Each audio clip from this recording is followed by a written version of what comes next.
Hey, everybody. It is October 30th, almost Halloween, 2013, and this is Lunch with Dan Boul with our cast and crew today of many.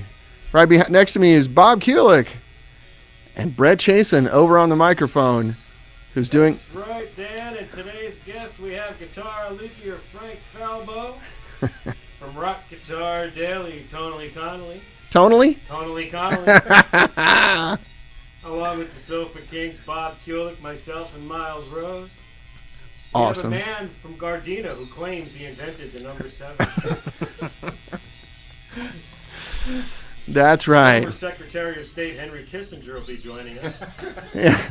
And the second grade, don't forget the second grade class from Woodrow Wilson Elementary School is going to come in with a collage they made for me. That's right, Dan. Very exciting. Yeah. Little boogers. Can't wait to see Paul Dr. Anka will be Strange. stopping by to pick up his check. His henchmen are at the door now. Oh, that's funny. I guess we didn't get you up too loud there, darn it.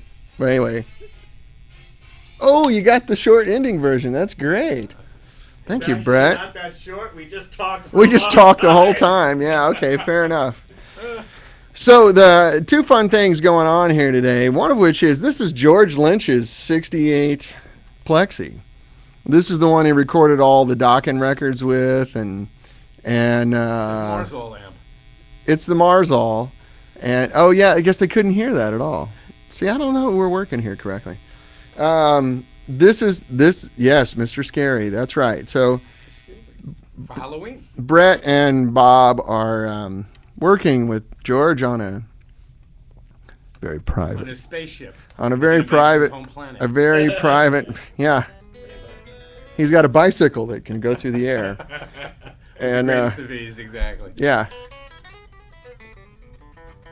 And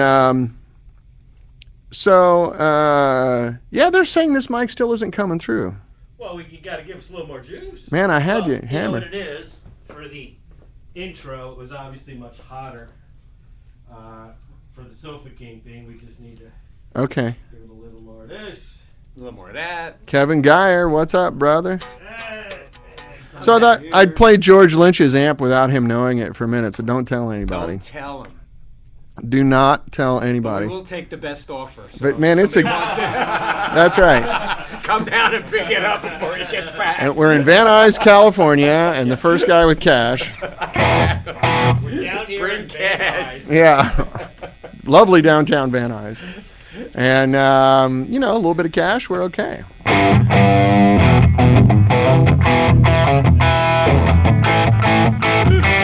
Since he can't find his way to the studio, there's no chance of him getting his amp back anyway, so Well- we might as well unload it. He'll just walk in, and you guys will say, no, dude, you took No, your... he's got to text Brett to see the address. So You took your amp home. What are you talking about? I don't know what you're talking about. amp? What's that? Kevin Geyer says, I know you guys take Chi-Town Pizza as payment too. Not for this. Maybe a Chicago restaurant as payment for this. We're going to have to up the ante a little bit. Anyway, this is a proper example of a real old Marshall, which there's not that many around anymore, and I thought you guys get a kick out of hearing it for a minute. And then we'll have Frank Falbo is here to talk about his wonderful custom handmade guitars. There's a crazy one sitting on the sofa behind me. That is, I believe, a Sofa Kings guitar. it's a Sofa King guitar, which I Just a believe sofa guitar. is for Kevin Geyer. So we get to play your guitar before you do, Kevin. And we're all going to teabag it before we put it back in the case. Over on this couch here, and the guitar gets its own couch. You can go That was sit. a good point. You can go sit back there, Does it Miles. smell or something? I didn't know what to do.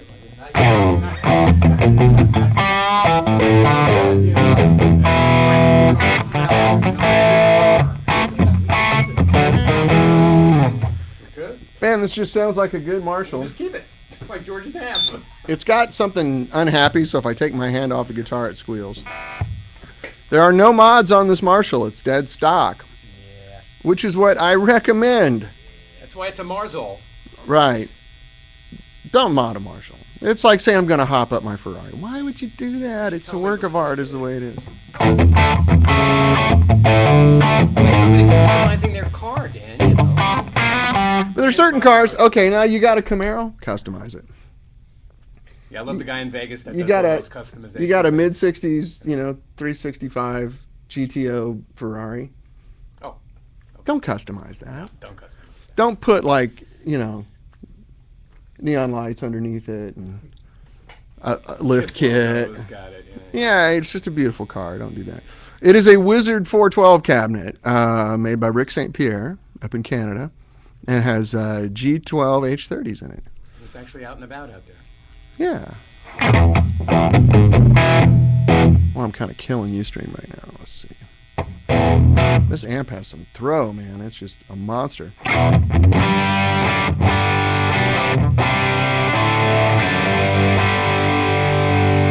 So I've got both channels jumpered. I noticed that. It's very fancy today. Running one channel on the bright channel on 8 and the darker channel on 5. Do I know much about Wizard amps? To be honest with you, I don't know much, but what I do know is that they're really, really well made. And if you're into Marshalls, that's a great way to go. I also know that Rick St. Pierre is astonishingly fastidious about making the amps correctly and making them reliable and all these sorts of things. So, Rick's out. I think he takes care of AC/DC most of the time. He knows what he's doing. They're expensive amps, but they sound great. They're just way too loud for me, so I've never really spent much time with them. I see him in a lot of studios. A lot of studios around town.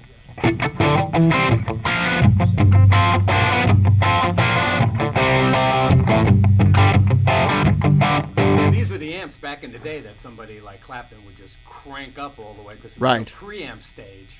And so in order to get the max feedback and the max Oh, yeah. kick out of this thing, they would just literally take their hand and every knob would treble, bass, presence, Yeah, just volume, wide everything wide open. So it's nothing but a power amp. And then maybe run two of those together, 200 watts together. Right. And that guitar was just like, as soon as you turned it on, yeah. somebody who couldn't play, they couldn't even control it. These are 30-watt speakers that are in here, and this is a 100-watt Marshall.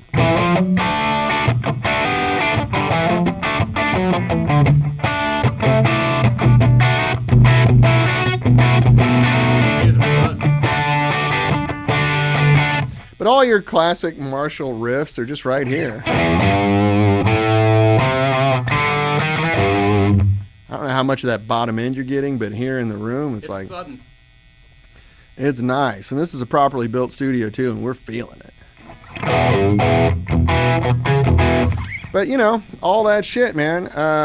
I came in late. No, it's not a 69, it's a 68. This is George Lynch's 68. That all the famous George Lynch stuff is recorded with.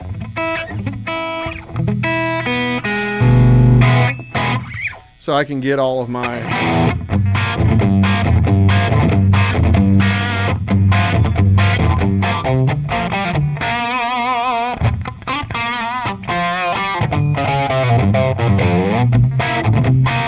does all that shit, man. It just sounds right. Anything,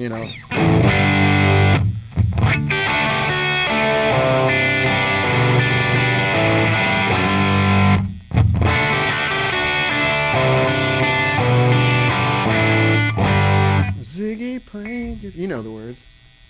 Volunteer?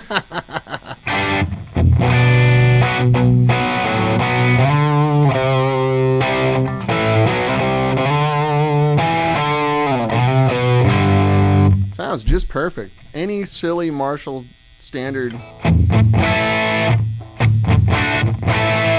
That thing? Yep. How do you play that? Close enough. Something like that? No.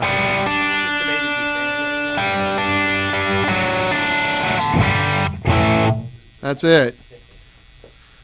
Do I use any sort of cleaning conditioning products on your guitars? I just use really gentle cleaner, and I use a polish rag, really soft polish rag. I don't like to put a lot of product on the guitar.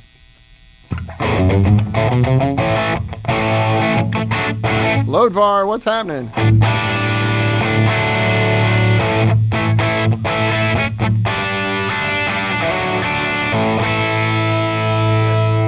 Is that it? I haven't played that song since high school, really. Great song. Rogers. Can you sing that high, Brett? You're welcome. Answer is yes. Quit looking at porno on your phone. Can't help it. Yeah, I know. It's a problem he has. Can you hit that? See, I throw him softballs. That's stuff I know he can sing, but I go, hey, man, can you pull this I off? don't do it as well. Yeah. It's Paul Rogers. Oh, I'm proud of you.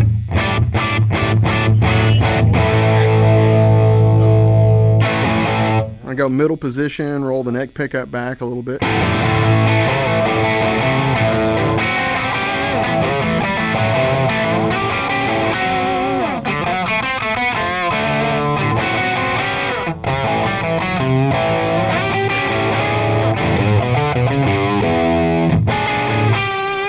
Sounds right, doesn't it? Oh, man.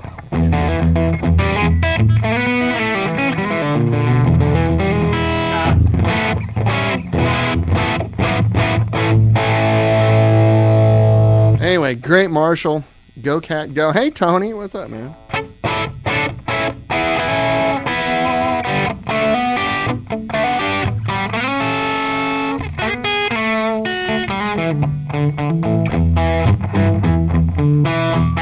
Little neck pickup action.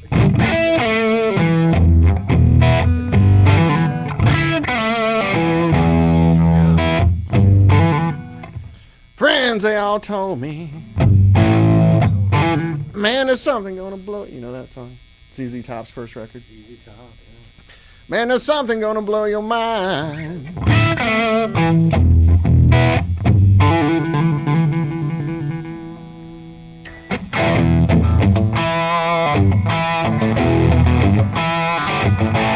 Man, this amp sounds great. George Lynch, how much? What'd you tell me, Brett? He got offered some astonishing fee and turned it down. Oh, for the guitar, that's right. Beer drinkers and hellraisers. And you've got your unhappy amp. He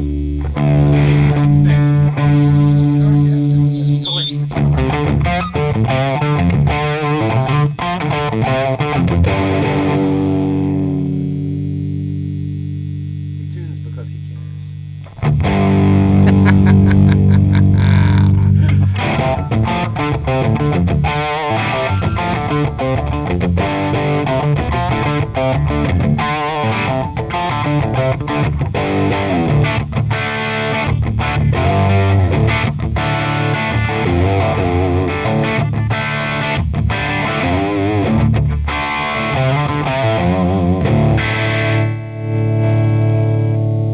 Yeah, that's right, Kevin. It's George Lynch's amp.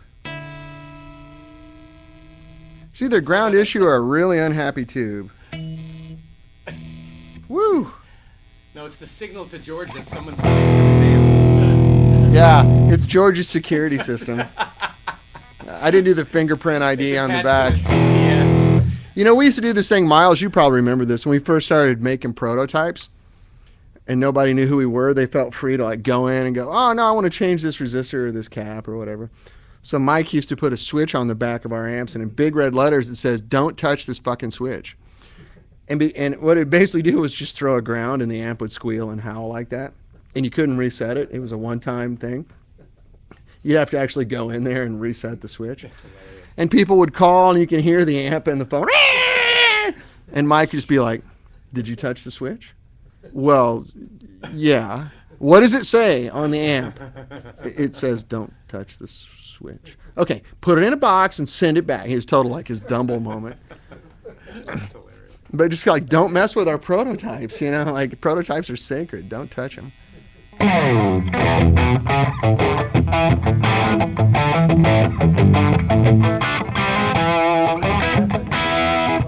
stuck rather than 65 antics. Yeah, that's right. That's our cartoon show on Saturday mornings with the Jonas Brothers, but they freaking broke up. And a giant barbecue. How are we going to do that now with the Jonas Brothers broken up? You know? What's the world coming to? Yeah. But after all. Who Yoko'd the Jonas Brothers? They got Yoko, huh?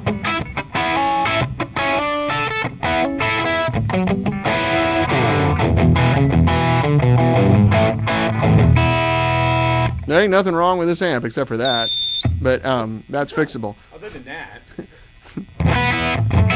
Beautiful woman, amazing body, great personality, breath so bad you can't get within 10 feet of it. But Or horrendous gas, however you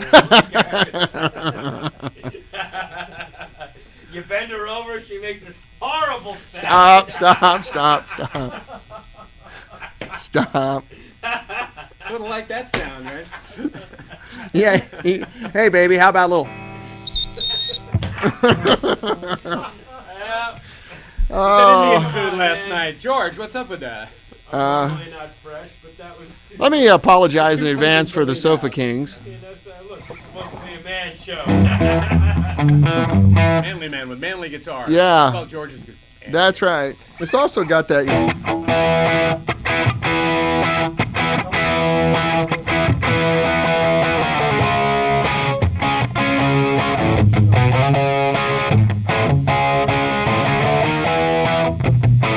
Just got that great sound. Yeah, it's very cool. I wasn't a huge Blondie fan, but I love the guitar sounds.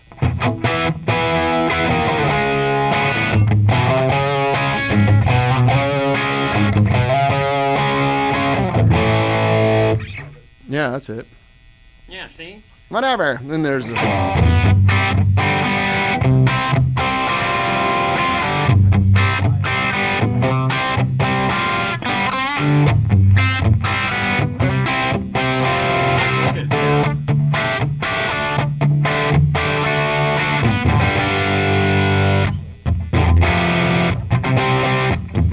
Plus, we need some good Kiss licks on this. Kiss licks. I don't know. Can you play that through George's amp? Sure, I think you should. Same amp they used, should be. Oh. Get some. Yeah, it's got the swap on the. Oh yeah. You want some more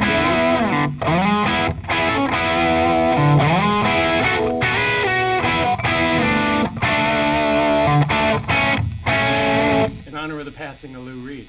Yeah, there you go. Yeah, Oh, somebody that we got to actually mention that worked with. too. The live version. Yeah. Live I record gotta with turn this Dick down. Wagner and Steve Hunter on it. Right. It's one of the greatest live records ever made. Their solos on those songs are just positively incredible. Oh yeah.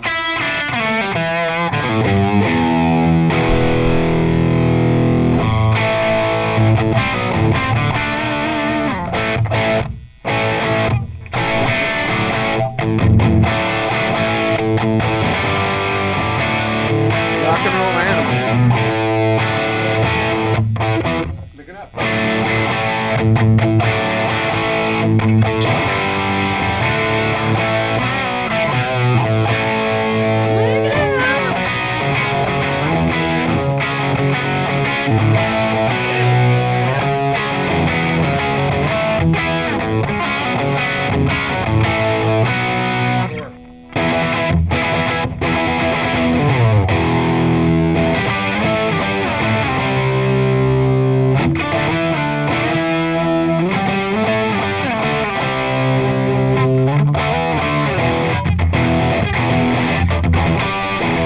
Yeah, exactly. So I know the video jumps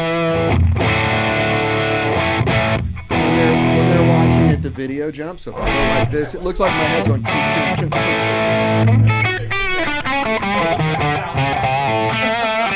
Yeah. You know, it looks like a blur. It's like an episode of South Park. Yeah.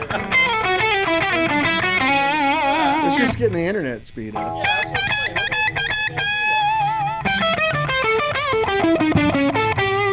Red House. Oh, I need a Strat. Do you have a Strat? Somebody's requesting a Red House. Sure. You have a. We have Strat. Yeah. Whole Les Paul gets Strat. Oh yeah, we got Bruce's Strat here.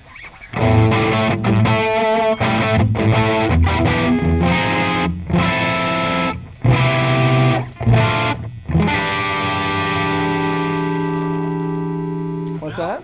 John Armstrong. Jan Ackerman. For those of you that I like, once killed a boy with a Fender guitar. And it didn't go out of tune. didn't play any worse. All right, Strat. Boy, you want to talk about noise? Get ready. Oh man. And now for something completely different.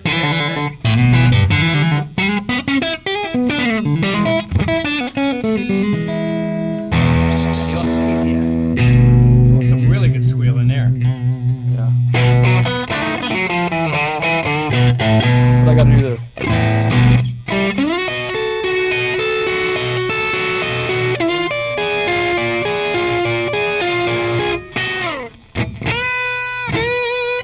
I don't have my fuzz face though.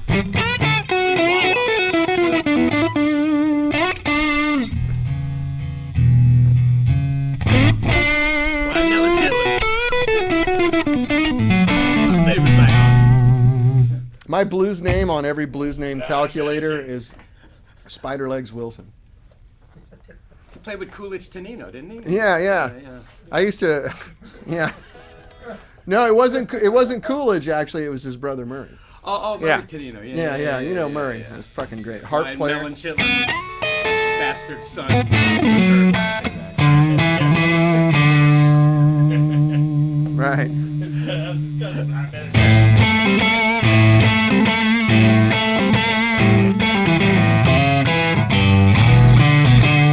One thing for sure about these amps is that with no on stage and stuff like that, the character of the guitar Yeah, was that's always right. present. So you could close your eyes. That's a Strat. That's a Telly. That's That's right. a Les Paul. That's a. You really could tell. 2 gain stages and a phase and a cathode follower, which is the most gain I have on any of my amps. Yeah. Built-in squeal.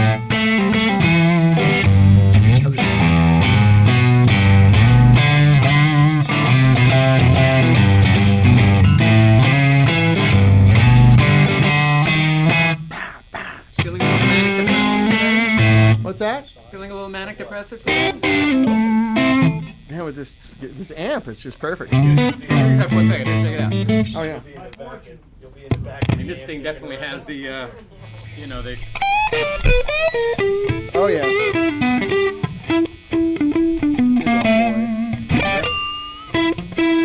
Oh yeah.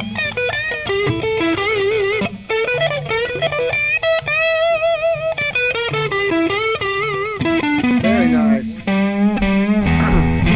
I want one of these. Oh wait a minute, I have 3 of them.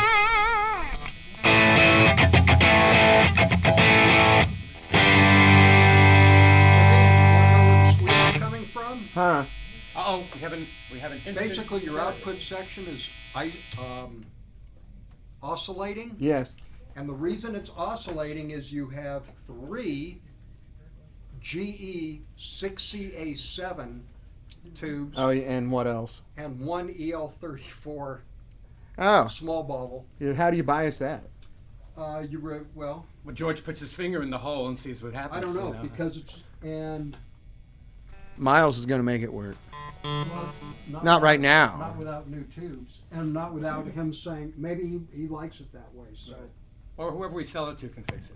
All right, let's don't embarrass George. Okay. Well, it's not. It's still the amp sounds amazing. Amp sounds great. Someone's got a little squeal to it, so what? Big deal. Well, I think speaking of which, it's 12:40 already, so we've been getting carried away with this amp and This guitar. and that guitar, which is really nice. Is that your brother's guitar? It is indeed. Yeah, I like it. Here, check this thing out. It's mooing up. It's an authentic Fender Strat.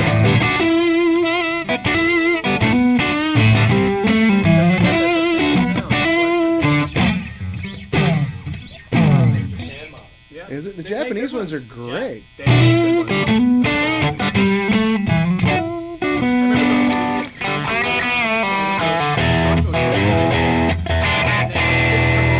For me to critique their the first guitar that they ever made. Mhm. So it's like, this is the first thing I ever made. I was like, yeah. this thing is totally playable. It's the first guitar I ever made. That's incredible. They take this so seriously. You know, like the baseball, they go nuts.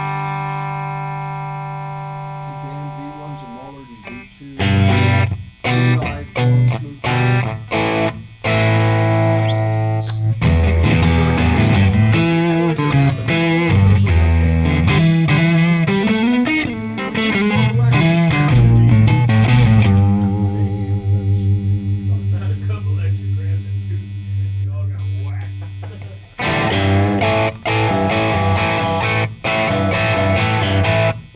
like he's in a blissful state. That's good. He's relaxed. Man, This doesn't suck. doesn't. I haven't played Hendrix in so long. I'm trying to remember Hendrix songs. Little Wing or Hey Joe, those are the ones that have really Right. distinctive licks. That's middle position, right?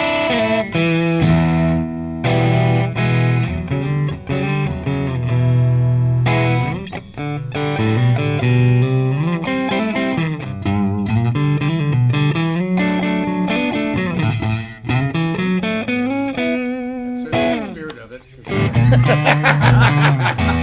You're right.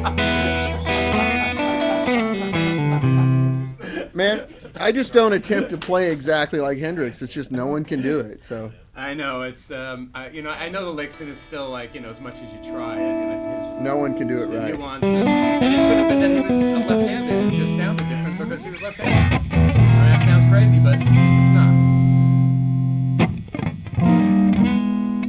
Exactly. Wind cries of marriage.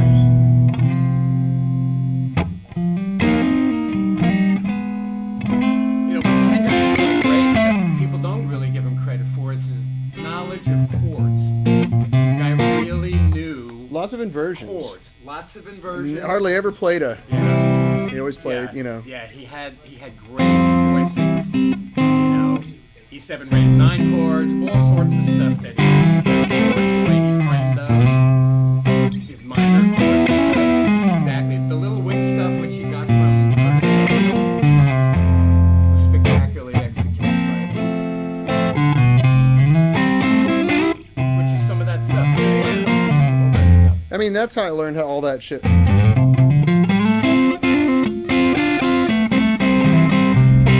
Which Everything is he some of the does. stuff that Lou Wagner and Hunter used on Rock and Roll Animal. Right. When Wagner and Hunter played with him, that instrumental piece that starts the thing has some of those kind of chords in them. Oh yeah. You I know. mean, every C chord with Hendrix would be.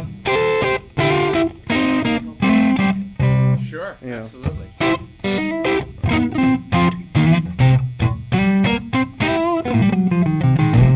All right. And he had a real knowledge of the guitar, that's for sure.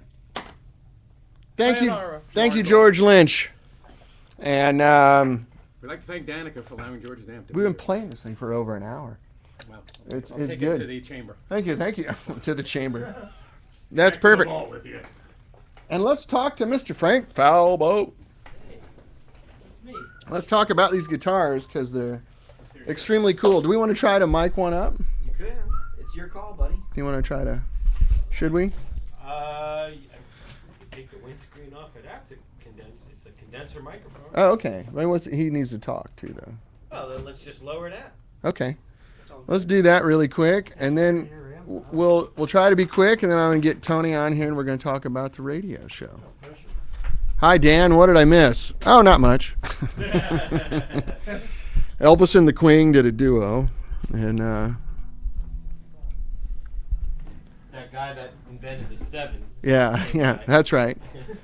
Justin Bieber came on here and converted to Judaism Right. right here on the show.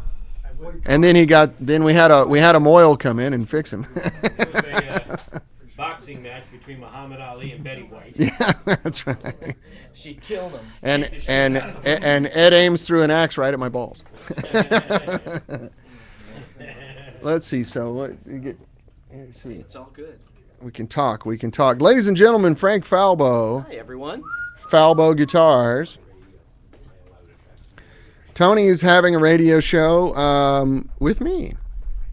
We're going to do one together. And we're going to be complete. Now, unfortunately, I can't get you on the same plane as me. If there's any way you can come up as much as Not you a problem. can. Well, I'm sorry? Take the next flight. Yeah, I know. It's hard. Well, I'm in first class. So we can, we're going to go a little mellower here and light a candle, Nice. put on some Marvin Gaye, Like it. play a little acoustic guitar. I want to hear all about it. So Frank is a good friend of mine that I've known for years. Can I say where he used to work? Sure. Frank was one of the smart guys at Seymour Duncan. And always been heavily into guitars. He designed a few of their pickups there that are pretty popular, and Frank always had an idea in his head about how to make acoustic guitars better. And as part of his midlife crisis, he went for it. That's a fair statement. Yeah, that's why we all do this. Just put the guitar up for a minute. I can Sure. position the mic, and then I'm not really in that group because I'm way beyond midlife. I don't have a midlife crisis because You're just a crisis. I'm just beyond midlife crisis was a couple decades ago. Yeah. so to have a midlife crisis, it's assumed that you've grown up, Yeah. and then you that's true. revert back to your That's what it is? adolescence. It's regression, I really? never left Is a adolescence. midlife so- crisis regression? I think so. Gosh, I hope that's not what this It's is. like a teenager with money. Yeah. So you go out and buy a 2-seater convertible. Well, I'm neither. Yeah, Yeah. that's right. I only meet the teenager thing as far as my emotional maturity goes. Yeah, the Arrested Development part. Yeah, that's right. Good for you. One of my favorite shows, by the way.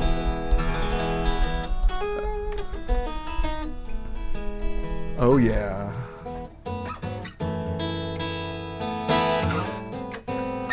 So before we go too deep, so Frank, go ahead and give us the 2-minute version of what you've done with the bridge on this guitar and what it does to the top and the benefits therein and all that stuff, because I think it's really fascinating, but I can't explain it nearly as well as Frank can. So what's the problem? What's the problem that you saw with acoustic guitars, and then how did you solve it, and what are the benefits of that? Well, the problem that always has existed is this 175 pounds of string tension. Mm-hmm. You have to manage it somehow, and for decades or centuries, the management has been wood and glue bracing and, Yeah. basically everything just that should stop the bridge from, ripping off the top of the instrument. Mm-hmm. All the tension is converted into torque. Right. There's very little friction involved. There's That's why some, guitars get bellies on them. that's right? why they belly up. Yeah. And so what I thought was, why can't, instead of saying I got to manage 175 pounds of tension, let's say I have 175 pounds that I can work with. Mm-hmm. What can I do with this 175 pounds? Right. And so I've taken that 175 pounds, give or take, and then used it to counteract the same forward rotating torque with this counter rotational torque, Mhm. just by the way that I've attached the strings to the top of the guitar. Right. Can I hold this up to the camera and just a Yes, little you can. close up, and you can see? Absolutely. You can't see everything that's underneath, but you can see how the bridge is a little different there. All right. And I'll deviate for just 1 second from the story.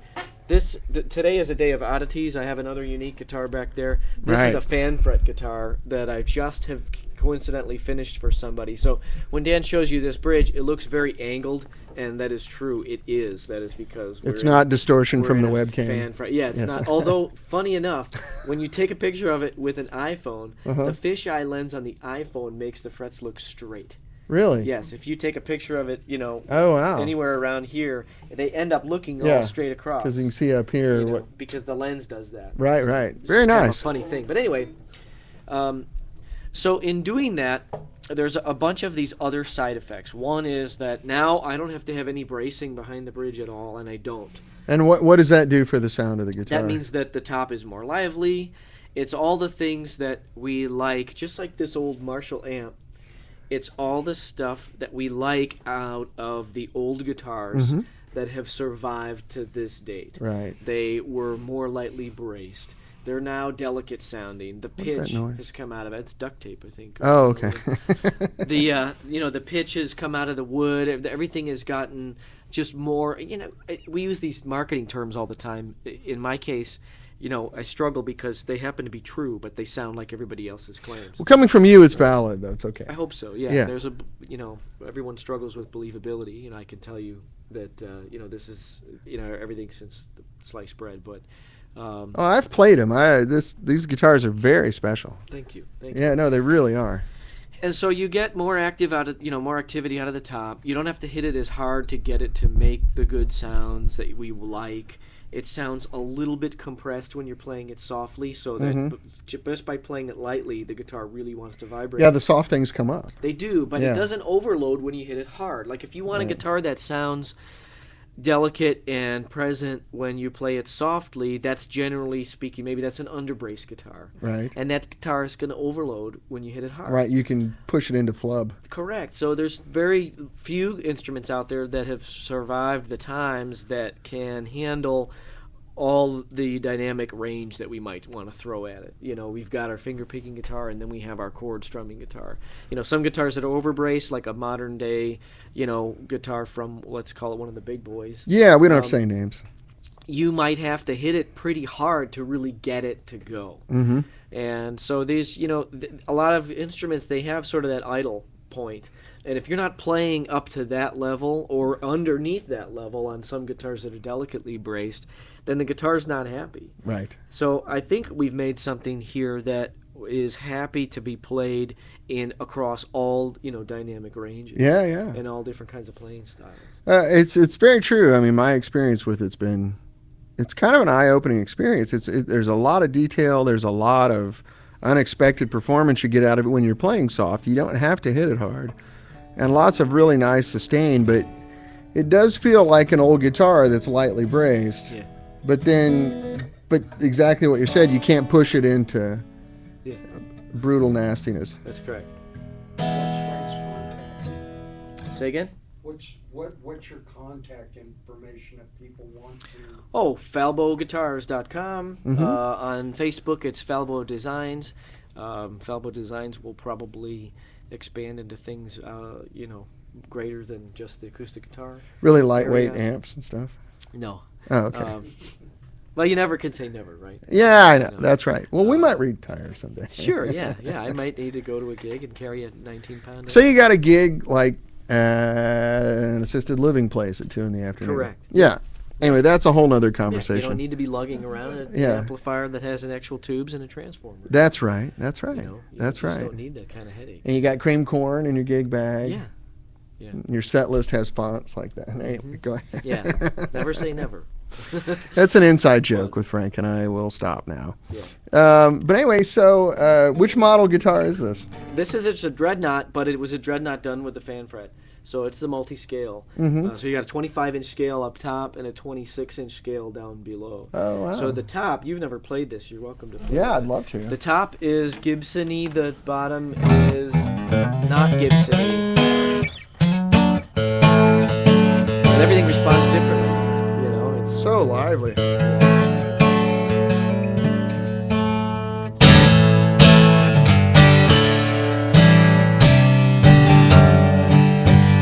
I don't know how well this SM7's picking it up, but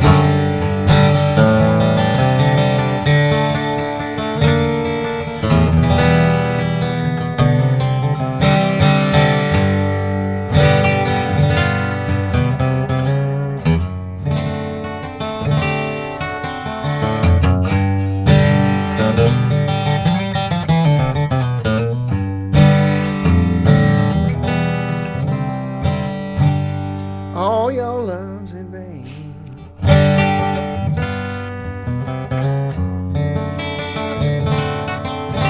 Here, why don't you play? oh, I'm not that good. Oh, stop. Frank's a ridiculous guitar So- player. No, I'm not. Not you know, not under pressure. I'm not. Oh, come on. I saw your pictures playing with Seymour the other night, and you had the Escher guitars. Yeah, that's right. Yeah, it was great. Seymour made a lefty Strat with a righty neck. Right. I happen to have a righty Strat that has a reverse A left. stock, You a guys lefty like neck, swapped necks and bodies. and we just happened to be playing them at the same time. It was not by design. Yeah, I was like- Someone captured it in a photo. right, and it looks like you drank too much. Yeah. You look at that and go, "Hey, Yeah. what the hell?" Yeah, something's wrong, but I don't know what it is. You know. Yeah. Anyway, so. Somebody, yeah, Bob that was- Dragich says, "Holy crap, that beats the last Megabuck acoustic I bought by a mile, and I'm listening to it on my laptop speakers." Yeah, I can genuinely say I think you'll be astonishingly impressed with these guitars. They just ring and they resonate and they're broad, lots of highs, lots of lows, you know. Unfortunately, what doesn't come across here is just the wood and the workmanship and the. Yeah, it's extremely well made, yeah. Kevin Geyer has a request for you. What's that? He says, only if you request Rick Springfield. Can Frank get in the zone? No. No, I don't think I'll be playing any Rick's. Yeah. Maybe if I was playing electric, we'd launch Right. into some Jesse's Girl. But So yeah, some guys are asking, you make those in the Larrabee factory, right? You've got your shop inside Larrabee. that's correct. And really, I wouldn't even say I have a shop in the Larrabee factory, but I do go and make these guitars at the Larrabee factory. So as far as the fit and finish and the quality, when I made the first batch, I did a lot of the stuff myself. Right. As time goes by, But you got I journeyman continue- luthiers there. Of course, Yeah. these guys they do this for a living. Why For why decades. would I bend sides on a guitar? Like, Right. why would I do that? But you spec it out and everything's correct. Yeah. Yes. So you know, it's kind of an interesting way to describe it. You know, how do I say it? I'm making these at the factory. They're not Laravees, they're Falbos. The guys at Larrabee are making the Falbos every time we do something, whether it's bracing or you know, a new. But they're not you know, using thing. Larrabee methodology. They're using what you spec'd out for them to do. In some Yeah. cases, yeah. Yeah. In other words, everything that makes this a Falbo is, you know, Unique, is yeah. unique and different. Some of the samenesses would be the sides. The sides are bent. This is a dreadnought. It's a dreadnought, yeah. It's a dreadnought, right? Dan Yeah. bends them, and that's the way it is. Right. The backs happen to be the same. The back bracing happens to be, you know, the same. That's as kind the- of even with amps. There's a lot of commonality. Correct, you know, correct. So when it comes to the neck profile is different. They add 60 thousandths to their program, and then I come in and hand carve it. But that's only until we digitize it. So then at some point, yes, we'll do that, and then the people at the factory who sand the CNC out of the neck and make it Yeah. all nice, they'll be the ones that do that. For Sure. now, I happen to be the guy. Well, it's a that does it. repeatable process. Correct, Yeah. correct. And so, so at no stage though am I faced with capacity issues. You know, That's as the right. business grows and I need to make 100 and then 1,000 and then beyond 1,000. Right. That's the luxury that I have that not many small builders have. This is fully scalable. Oh, yeah. So you know, and the first or fifth or 10th Falbo that you get will be the same as the 100th or the 1,000th. That's right. Because I didn't start out being this one-man shop who hand builds them, and then all of a sudden had to invest in a factory and tools. Well, with your experience at Duncan and other jobs, you're familiar with large-scale production and high quality, making stuff repeatable and reliable and dependable and all that stuff. So that's true. That's kind of a different take than most luthiers start out. Oh, this is a one of a kind. I made it, and I was up all night. And Yeah. you started out saying, I want to make a guitar that everyone's as good as it can be. Right. There won't and be people variants. can buy them, and it's a business plan. And You won't have to know. look for a special one. Correct. Yeah, I've been professionalized throughout the years. I mean, if I had done this, 20 years ago, I probably would have suffered the same fate that a lot of these small-time luthiers do, which is they have a great product, they get a lot of buzz, they get too many orders, And they realize and it's- that puts them out of business. Because they and- can't handle the capacity and the demand. Right. They start failing to deliver. Or the emotional stress of it. It's Correct. hard. Yeah, it's really tough. Yeah. So I think the big question on a lot of people's mind is, what is this Richie Sambora thing you have back here? That is a fun instrument. Let's talk about that one. Yes. Can you play cowboy on it No. for us, though? Oh, come on. You have to. No. Please. I can't play jack squat on this thing. Oh, come on. Frank, It's all the same. what's the price range on something? All the guitars are around 3. They start at $29.50, I believe. This guitar that has the Kevin. multi-scale is obviously more expensive. Yeah. This This is a very fine. thin body acoustic. You can't see it, but it's only about Yeah, I'll that show you. thick. Kevin Geyer says, "Who's Richie Sambora?" Oh, stop, Kevin. You know the guy, the poster that's on your ceiling in your bedroom?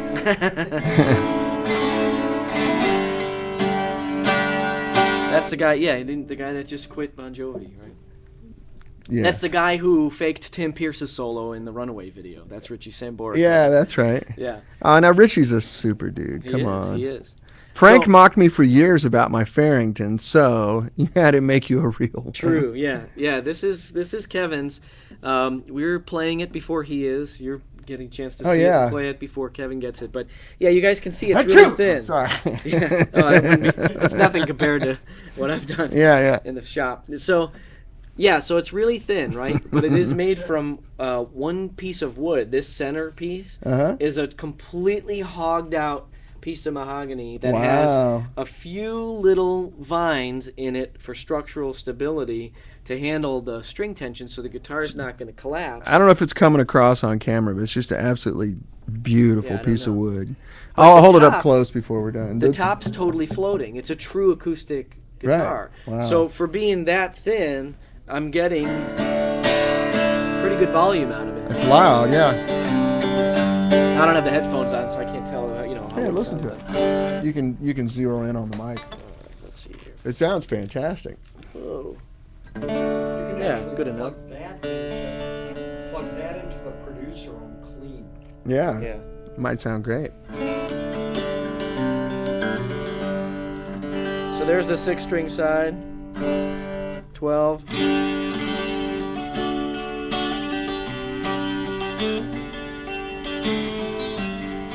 Come on, just hit me the DCG thing. It's all the same. No, that's a different song. No. You know, that's it. It's the same song. It is. Yeah. When I'm tired. Yeah. Right? Yeah. That's right. But I'm thinking, it's all the same. Only the names have changed. Everywhere. That's it. Seems we're wasted away. That's it. I've heard that song a couple of times. Kevin said he's taking down the poster of Richie now. Where did your piece go? There you go. Oh yeah, it's a floppy. Did you experiment at all where you're using the Rickenbacker style of the heavier string? Yes. That is because Kevin Geyer told me to do such. Okay. So the other 12 strings, like a normal acoustic 12 that I would make, would have the thinner string on the top, and then the next string would be the thick string. Yeah. Kevin said, no, I'd like it that way. And I said, absolutely, Kevin. You're paying for it, brother. Well, he is. But Bob Dragic says, I'm looking around the house for stuff to sell and buy one. See you on eBay. Yeah, man. Val McCallum should be here. Yeah, Val would really love this guitar. Just forward him a link to the show, Anita. Direct, or do you have dealers? these are, you can buy direct from me. I have dealers that I'm opening. Santa Barbara Guitar Bar was opened. Yes. You've been there. We went there for their opening party. It was great. We did. Yeah. We had a good time. And in fact, a little known fact, the very first guitar that Santa Barbara Guitar Bar ever sold was a Falbo. Nice. And that was not by... Yeah, if you guys ever go through Santa Barbara, stop. It's right in like the little hip shishi district right off the ocean where all the little... the funk zone. The fun zone. Funk zone. Yeah. We want the funk. Oh, yeah, White Guy Blues. And the other, that's one thing Frank and I know. So Frank's from Chicago, right? He knows what blues is. True. And there was another guy there from Georgia, also knows what blues is. And I'm kind of a blues aficionado. And there's all these blues bands playing at all these bars there in Santa Barbara. And it's like, do you ever notice that in Santa Barbara, like, all the blues is happy? Yeah. You know? So we started coming up with some good Santa Barbara blues song like, oh, my Tesla's out of electricity, you know? yeah, it's all. Right. And there's like, you know. Woke up this morning. Yeah. Pool cleaner was early. That's right. You know, it's blues songs like, gosh, while we were vacationing in Paris, our maid broke a vase, you know? Yeah. Times are hard. It can be tough. It can be hard, you know? Yeah. Woke up this morning, right? The pool cleaner was early. Right. I, had to let him in because my maid didn't realize he would be early. So now I'm waiting for the coffee to brew. I went over the mileage on the lease on my Benz. Oh, you know. Lord. Yeah.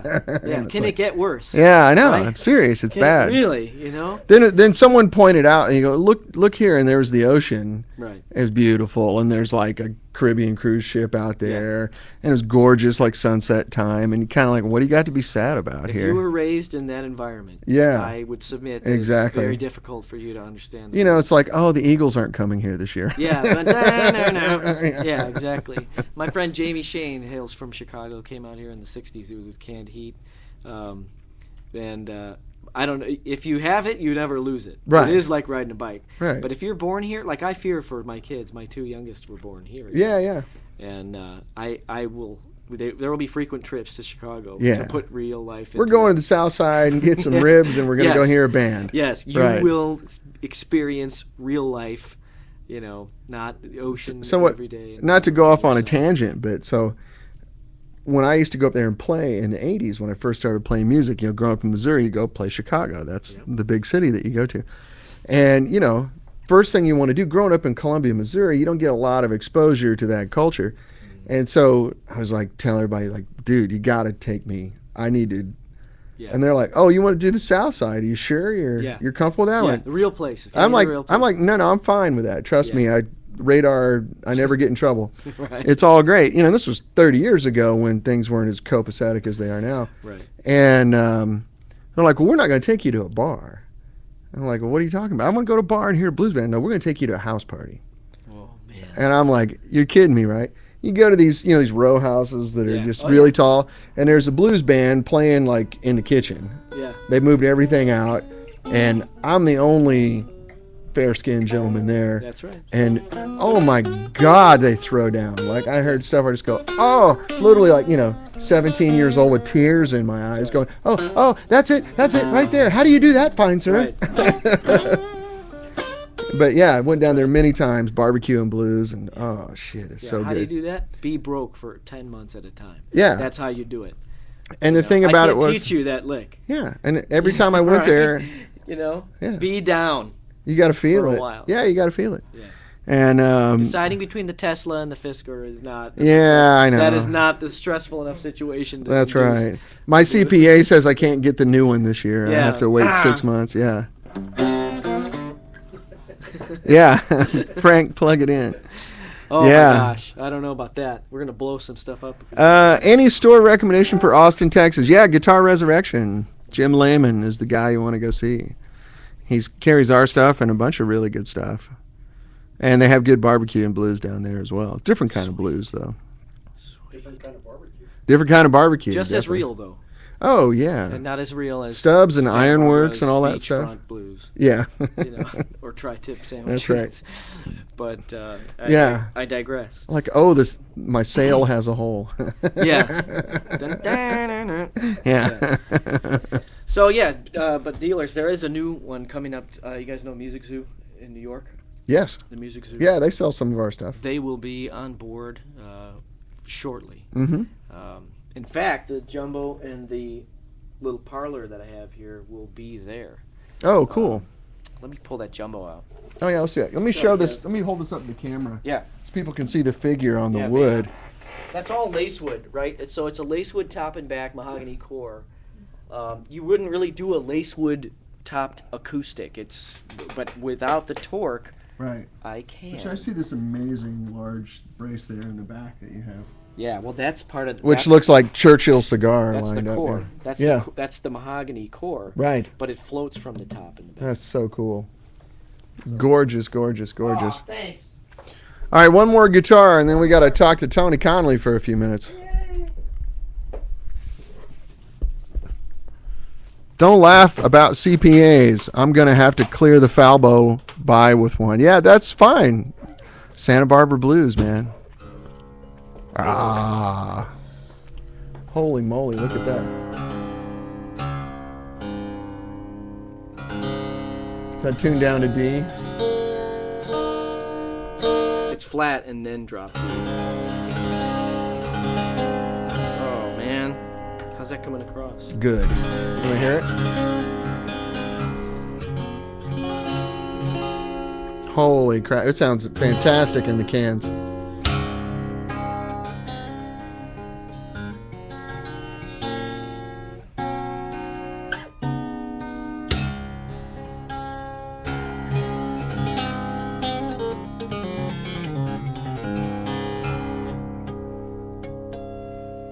That's the jumbo. Man, that's lovely. That's gonna be. This is the exact one actually that will be at Music Zoo. Oh, okay. Yeah. That one's destined for the zoo. It is. This one and a parlor that I have over there. look at the response on here. What is it? Bob Dragich. Bob Dragich, writes for Vintage Guitar and a few other magazines.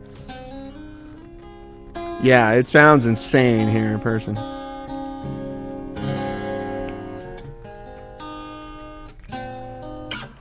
We'll raffle this one off. Yeah, sure. I think $50 raffle tickets. And as soon as we get 500 tickets, we'll give a lucky winner. Sounds about right. Yeah. For those of you that don't understand math. Right. Right. That's how raffles work, by the way. I just want you to Correct. know that. Yeah. And but also, just to be clear, everything above the amount that I want will go to charity. Exactly. So. It's the Falbo Family Trust. Yeah, exactly. Yeah. Everything above what I'm comfortable with. Yes, I will exactly. donate to Yeah, charity. exactly. Good man, Frank.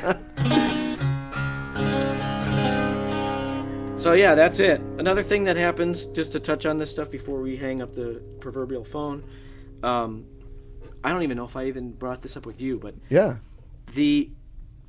on a bridge that has torque in it, Mm-hmm. the vibrations behind the bridge are essentially out of phase with the information that's coming from We the did front of the talk bridge. about this. I remember this. Because yeah. we're doing this. There's a dipole, Right. arrangement, right? Right. With this guitar, since I've negated the torque, it's actually moving up and down like a speaker cone or a drum head. And so this information is more in phase with this information. Right. So you can be 20 feet away from the guitar and it still sounds like the guitar. Yep. Whereas if you get like even a decent loud Martin might be Oh, there's loud an 3 feet envelope, yeah, away. yeah. Correct. So by Yeah. the time you get out there, it's all that information becomes convoluted as it goes past through the air. Wow. So little cool things that 21st come out. I mean, century you can't- guitar, y'all. Yeah, you can't say it all in one web show, especially when there's a lot of great guests. And Bob Kulick was making jokes earlier, Oh, yeah. but Absolutely. it's all there. It's all there. So once again, is it Falbo Guitars. FalboGuitars.com. Frank is also on Facebook. That's right. Falbo Designs. Falbo Designs. God, you got to hear this. Seriously, it's that mic. It's not even like the ideal mic for a No. guitar, but it's working. Hit it hard.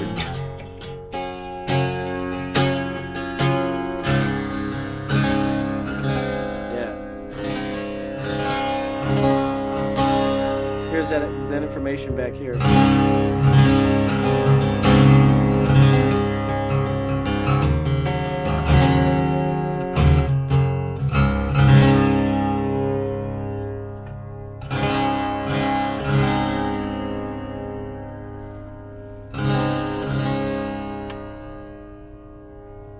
Right. Sweet, Daddy-O.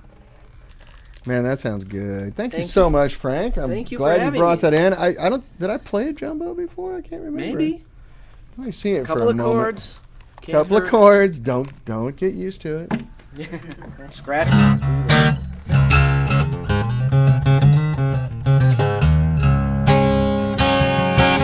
It's all the same.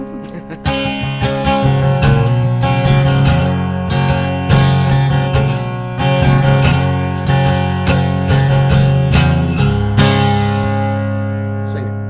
No.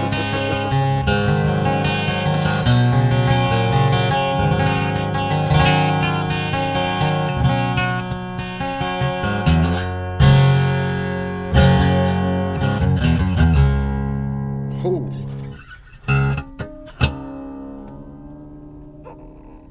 And it's got a good wide sweet spot too. If you're a guy who plays back by the bridge for twang, or you play up by the fretboard, Right. all those spots are happy spots. Right. You know, a lot of times on a traditional guitar, you gotta hit it in a certain place, otherwise it sounds tubby or it doesn't. That's right, They yeah. have a comfort zone. These are a little more chameleon-esque in the way they respond to each player. There you go.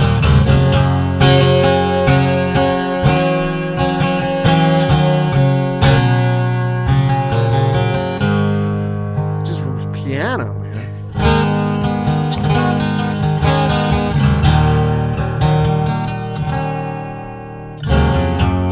Oh, big jumbo sound. My goodness. So many times with jumbos, you see them hanging on the wall. A friend of mine from Chicago even said it the best way. He goes, you see one and you're like, oh man, I bet that sounds great. And Right. you pull it off the wall and it's just, because they're so narrow in the hips. And so many of them are so overbraced Right. because they're jumbos. So Right. that everybody gets fearful about it. So they're heavy. And they don't do what they don't match the visual. Right. You almost get better bottom end out of a dreadnought. That's right. sometimes. Oh yeah. But not the case here. A D35, you know. Yeah, big exactly. But this is way more than that. Yeah. Way more. Yeah, it's a deep, like 80 hertz cat per kind of thing. And I don't know that comes across over the mics and things like that. Ustream compresses the daylights out of it. Yeah. Was that Hotel California? Yeah. You got to play that. You have to do that on that. Oh, That's yeah, after hours. Go ahead, get it. We'll Yeah, do it. Kevin can. Do you know the lyrics? Oh, jeez, I don't think so. On a dark desert highway.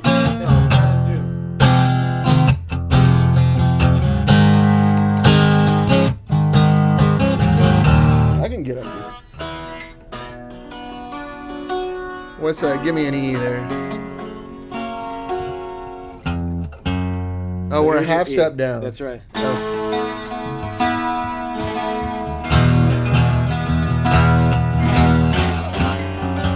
There you go.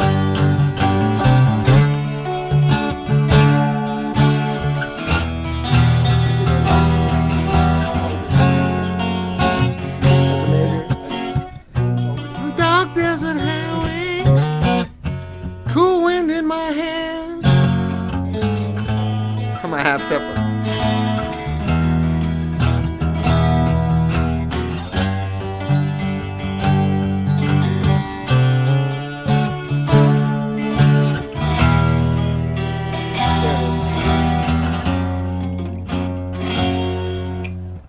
Where is it?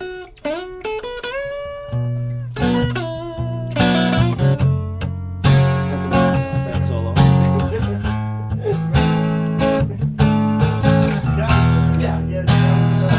Everyone else can finish it in their head. Now I finally get it, you leave. It's great, Dan. I've never had it transposed like that. Really? Does that give you the blues? Does that make you sad? Yeah. Yeah, I had to do my radio show. The guitar was a half step out of I was tune. already friends with you on Facebook. Yeah. I didn't know about Falbo Design. Yeah, yeah. I liked it. Yep. Falbo Designs on Facebook. That's where you go to see all the fun news That's right. about those.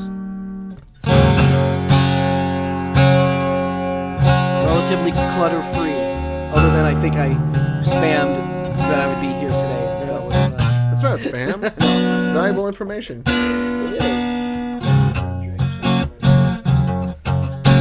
Man, I love it. Thank you.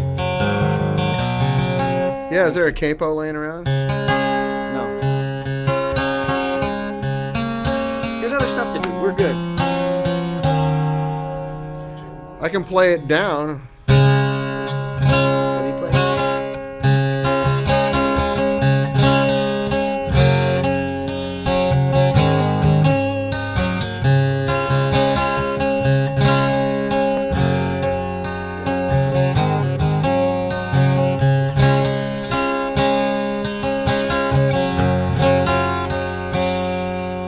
How's it go? Can't remember the song now. What song are you playing?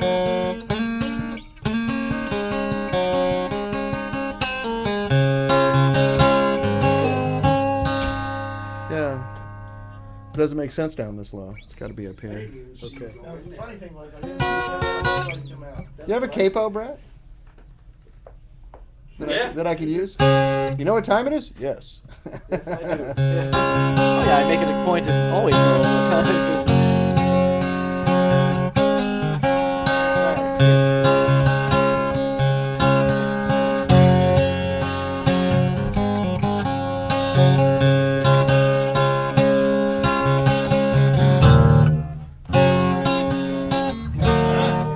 I say. That's it. You're gonna start my on another minute.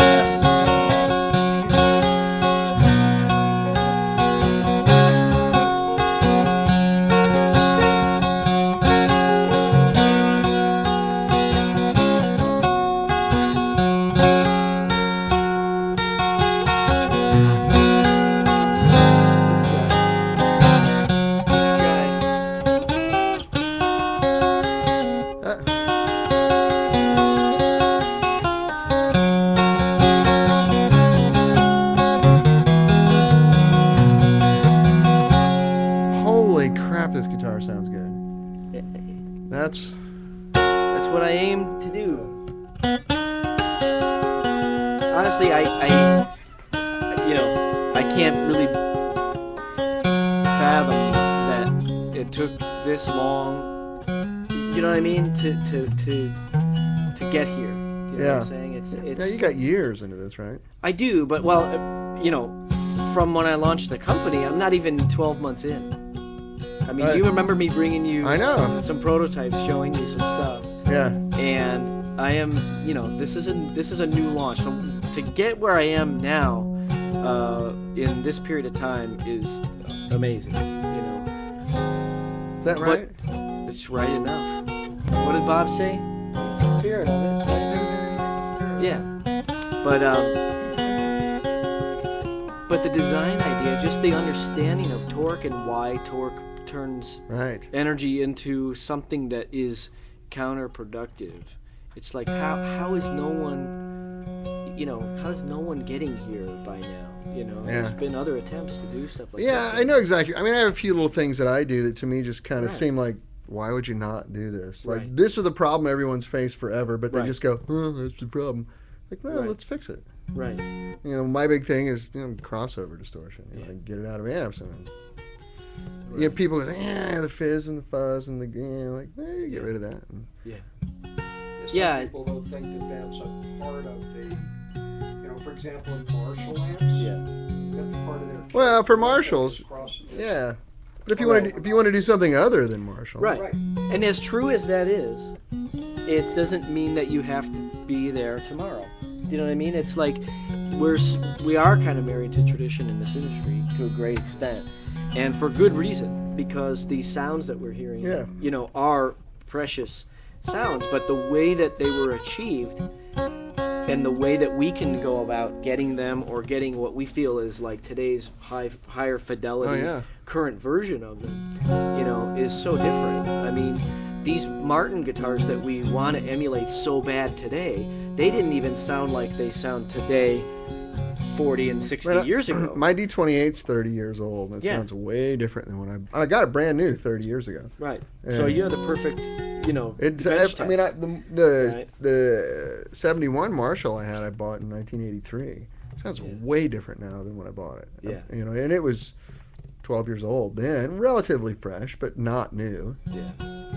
And so we really have to break, I think the industry as a whole is getting to this point where we're going to break from sort of these, albatrosses, right? These cold, hard, fast rules that say you have to do something exactly this way. And it's because we're not even, if we're honest with each other, we're not even really trying to emulate something that, a sound that Jimmy Page made into a tape. We're trying to emulate our idealized version of that with today's, sort of ability to reproduce those. I got it for this guitar. I got it. The first time I met you and looked at your construction and no bracing made me think of many years ago I was working with Westwood Music. Okay. And I became very close to the Martin rep. Yeah. And the Martin rep said, let me build you a guitar and I'm going to have almost no bracing. The bracing is going to be so thin. Right, thin it out, shave it down. 5 or 6 years, the guitar is literally going to explode.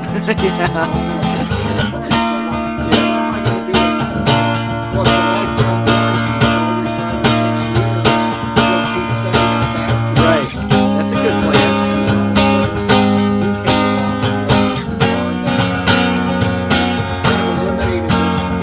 Correct. Yeah. I don't know if you heard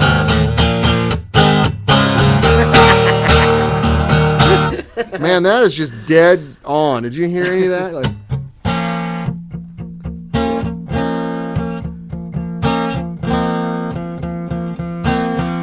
and that's best jumbo tone recorded, I think. It's immediate. Yeah. Thanks, Eugene. Listen. Sing it. Sing it, Miles. I don't sing. Since I was a young boy, I played the silver ball. That's a Disney guy. So down to Brighton, I must have played them all.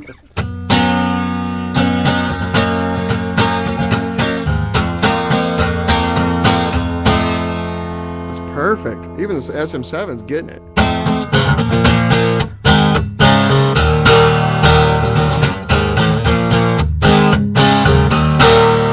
Shit.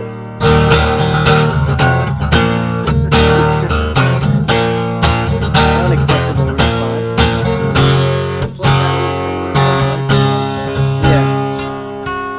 Yeah.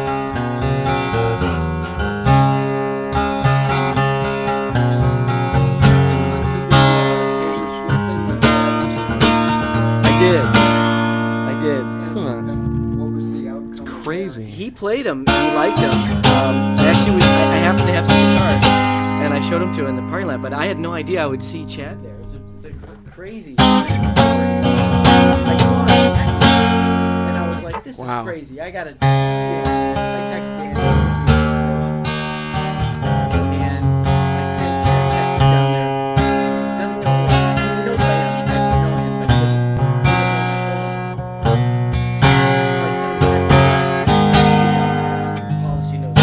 Can't remember how to play it And that now was it, correctly. you know, not who I am or nothing, you know, shining them up, tuning them up.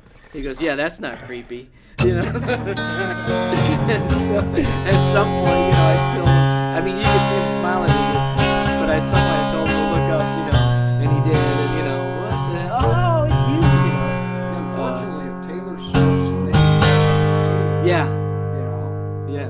it's like, Yeah, there's a nice tie-in knows there. what it's like. That's all right. That's okay for her.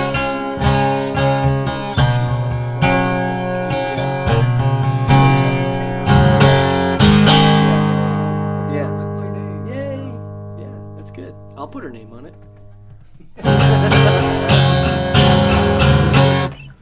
Wow.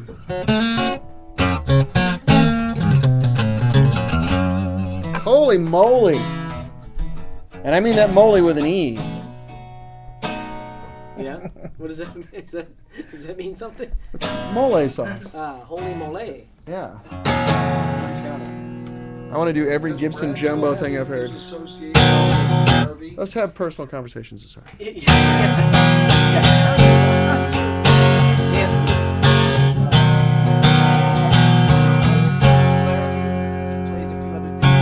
The action's easy. This guitar plays really easy. Magic bus.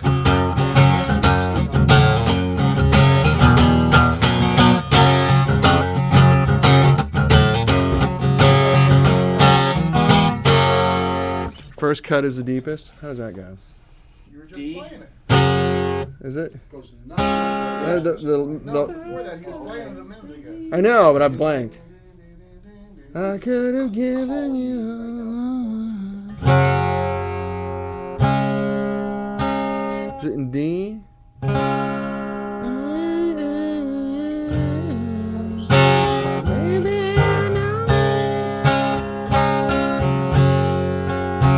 know. Oh, well, we'll figure it out. Anyway, I want to get Tony up here.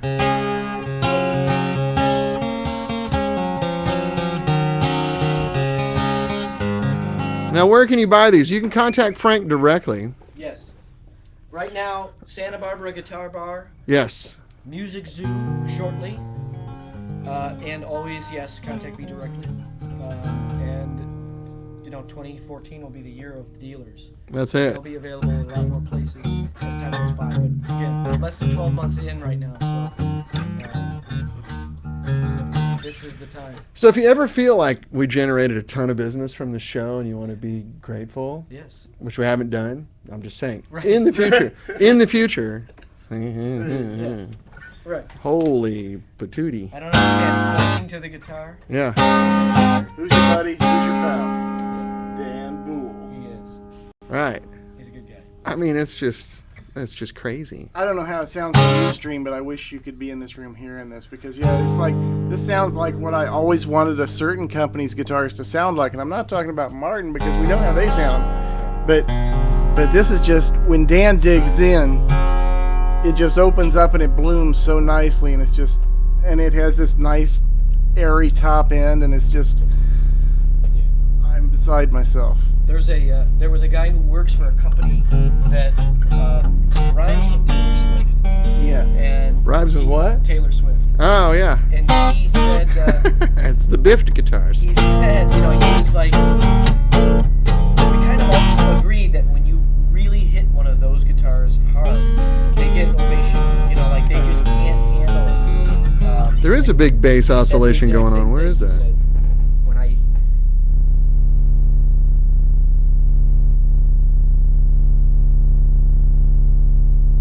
don't know what that is. You guys can't hear it.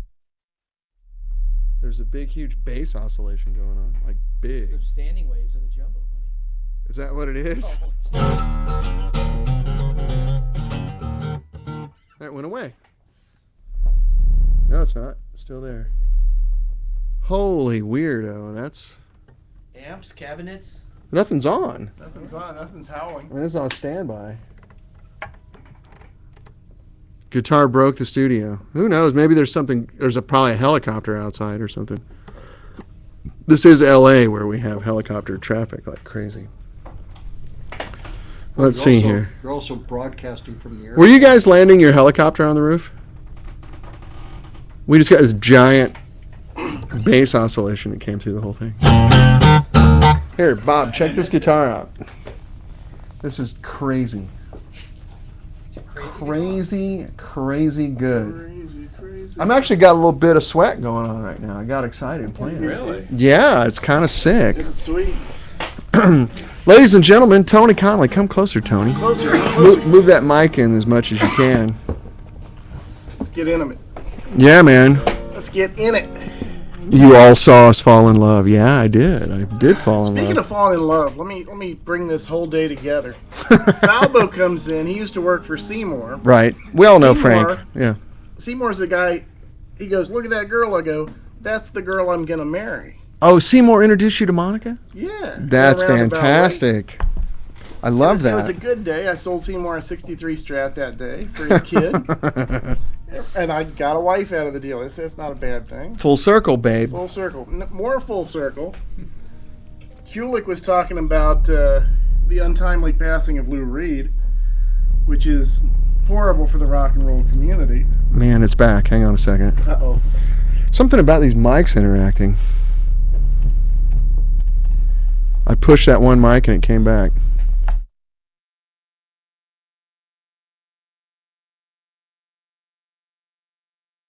Sliders. There we go. Yeah, I don't know what it is. All right, we'll just keep it down here. Speak quietly. Yeah, maybe it is that guitar, Frank. It's got too much bottom end. It moved the ocean. Yeah. I'm sure it's not. Okay, we need an engineer. Well, Brett's an engineer, but I'm kind of sitting at the board, so I kind of screw him as far as that goes. Choo choo Charlie. Yeah. Anyway, the passing of Lou Reed. And just last week I was hanging out with someone else he mentioned, Dick Wagner. Oh, that's right.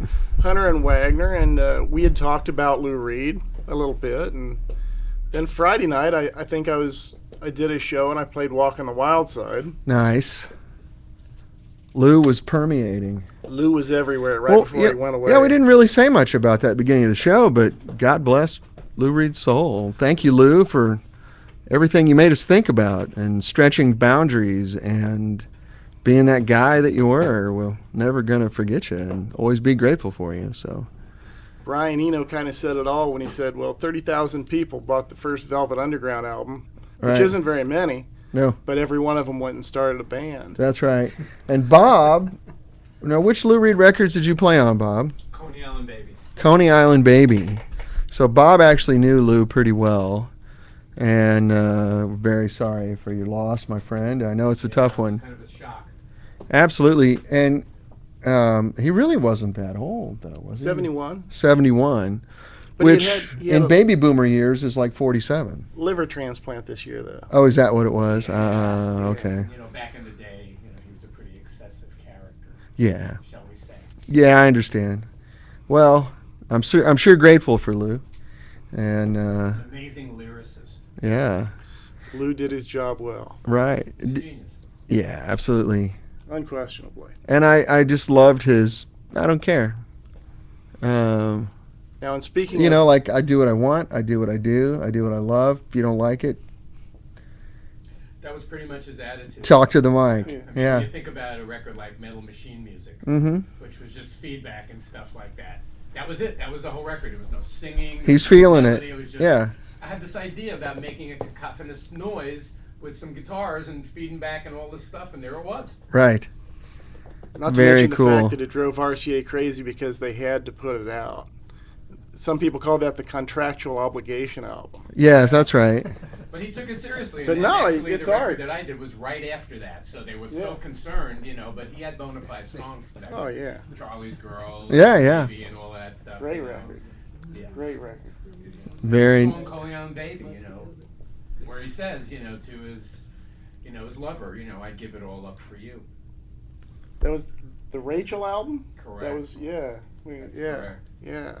Well, God rest your soul, Lou. We'll see you sometime. Lou's now arguing with God, and I'm sure he's telling him. Yeah. You got what- this all what wrong. goes where. He's saying take a walk on the wild side. Yeah, he's like, no, you got to move. This needs to be over there. The lighting's all wrong. But yeah, very cool. But anyway, rock ain't near dead. That's right. Lou Reed might be, but in light of that, I'm sitting here with a guy that's just reinvented the acoustic guitar, Right. a guy that's changed a lot in the amp world, Dan, Oh, stop. and, you know, Dick Wagner at 71 gave my kid his first guitar lesson last week. Oh, that's so cool. Yeah, That's so cool. yeah. And by the way, his kid is like 6 weeks old. Yeah, so I don't think he got the theory part so much, but Yeah. the fingers were amazing. He probably had to use open tuning. Yeah, Yeah. You know, his hands are that big. yeah. That's very nice. So one of the things I want to talk about, yeah, you need to eat this a little more. Yeah. There we go. How's that? Yeah, it's good. We can't push him too hard. So Tony and I, after this, are going over to LA Talk Radio, and we're going to make the next step towards getting our radio show going, which I don't know what the open slots were, but it looks like it's going to be on Saturdays. Maybe a Saturday evening slot right before everybody goes out. Yeah, when you're putting your makeup on, getting ready to go to the club. When the rock and rollers are still at home, That's right. Yeah, for the rock and rollers are having breakfast. give them something to chew on. And we're going to talk about all the nerdy stuff that we talk about, a little bit of rock and roll history. Tony is a very well-versed rock and roll historian. Talk about the roots and etymology of rock and roll, tell dirty jokes, and have hopefully some very cool guests on. Hopefully, Bob, would you come and do our show? Of course. Really? What is he going to say now? Fuck you guys. You know, we can have a compendium of people who played with Lou Reed because Yeah. you know I talk a lot to Dick Wagner and Steve Hunter, and one of the things I've been talking to them about in the last couple of weeks is they haven't been in the same room for a long time, and Yeah. they're going to do the show, Oh, cool. and that's going to be like Yeah. a nice little guitar reunion, and you know, Oh, that's- yeah. there's a million questions. You know, those guys Sure. did Aerosmith albums, Lou Reed albums. You know, they played on some Kiss stuff just like Bob. He crossed paths quite a bit with Wagner those did, fellas. Wagner Yeah, did. Wagner, right? But Yeah. you know, the Welcome to My Nightmare stuff was both Yeah. of them. Yeah. Oh, really? Dick Wagner Actually- played on those too? Wow. Absolutely. Yeah, Oh, that's cool. Wagner wrote that. Those songs. Wow. He was the Yeah. songwriter of those songs, and I- I played with Alice Cooper. I was filling in for Steve Hunter, who was working with Peter Gabriel at the time. See, when I was playing with Alice Cooper, Small world. like you do. Yeah, no, it's cool. So we're here in LA. We're in the belly of the beast of the music business, and so we kind of want to open the kimono, as it were, on all that stuff, and get you guys hip to some fun stuff going on.